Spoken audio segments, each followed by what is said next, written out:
Ladies and gentlemen, please welcome home the very model of elegance, stability, and continuity through 13 presidential administrations, a Presidential Medal of Honor Award winner, Hall of Famer, and for 67 years, the heart, soul, and conscience of the Dodgers. Ladies and gentlemen, the greatest baseball announcer who ever lived, Vin Scully.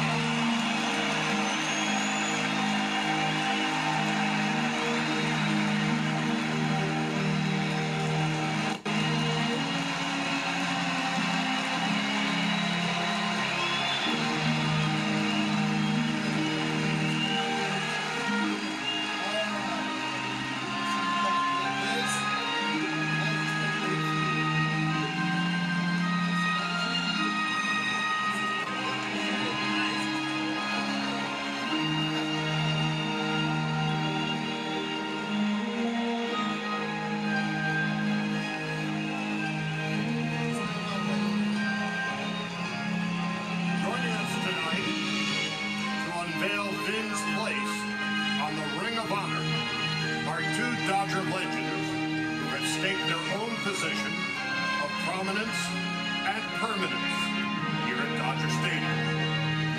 Number 2, Hall of Fame manager, Tommy Lasorda.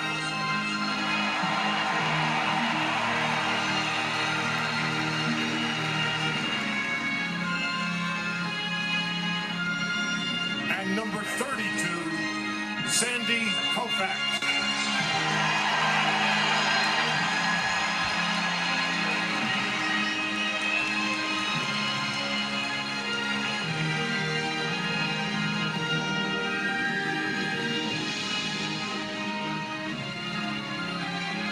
Ladies and gentlemen, speaking on behalf of the entire Dodger organization, Manager Dave Roberts.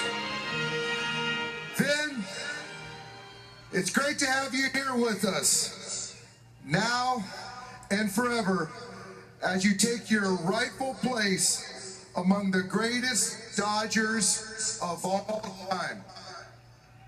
Sandy and Tommy, let's add Vin to the Ring of Honor.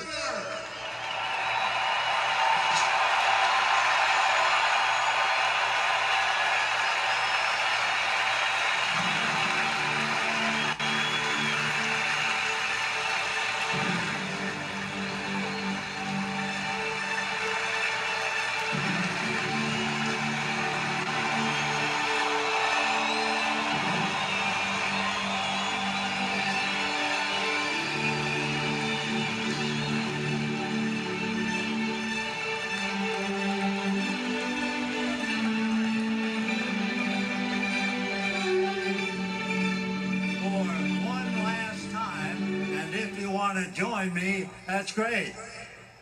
Hi everybody, and a very pleasant good evening to you.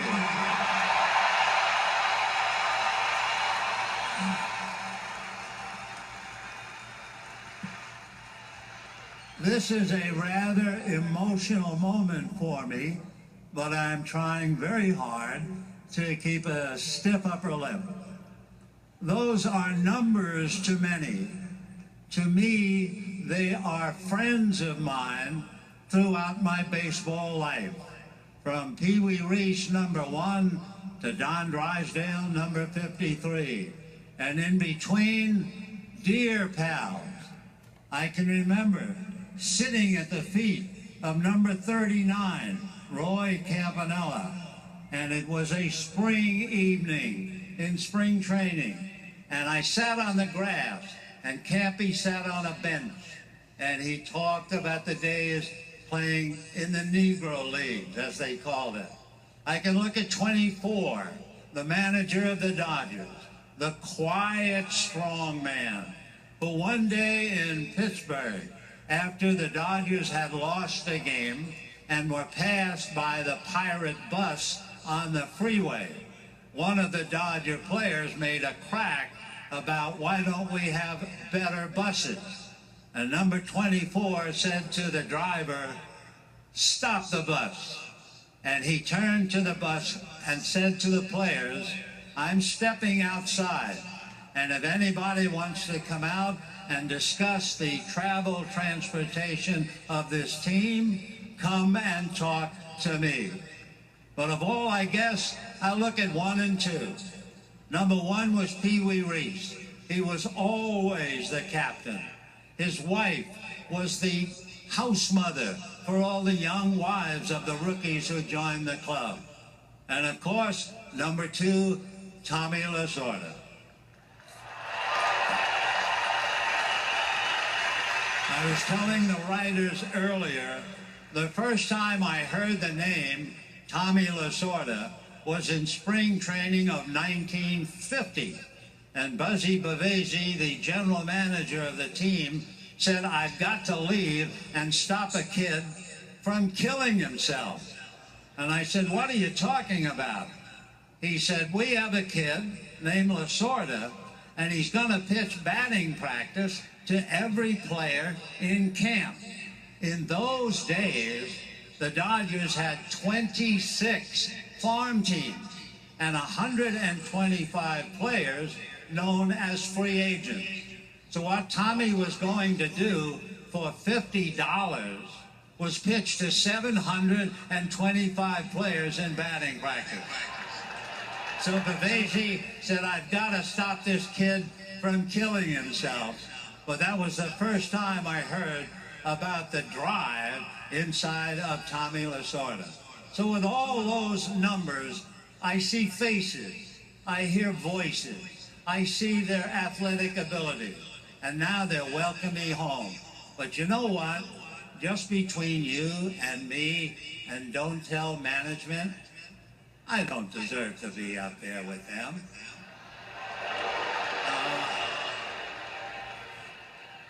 Anyway, I'm there, and I'm eternally grateful to the Dodgers for putting me there. And now, if you want to join me again, it's time for Dodger Baseball!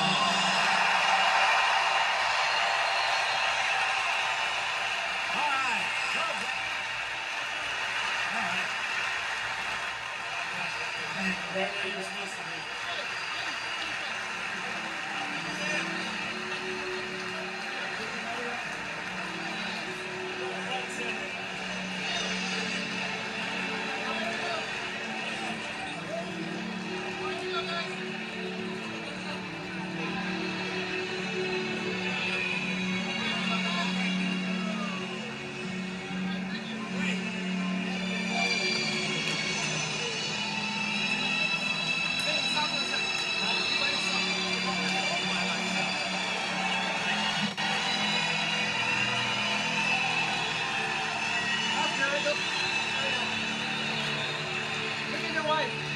Look at your wife up there.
Pee Wee and Tommy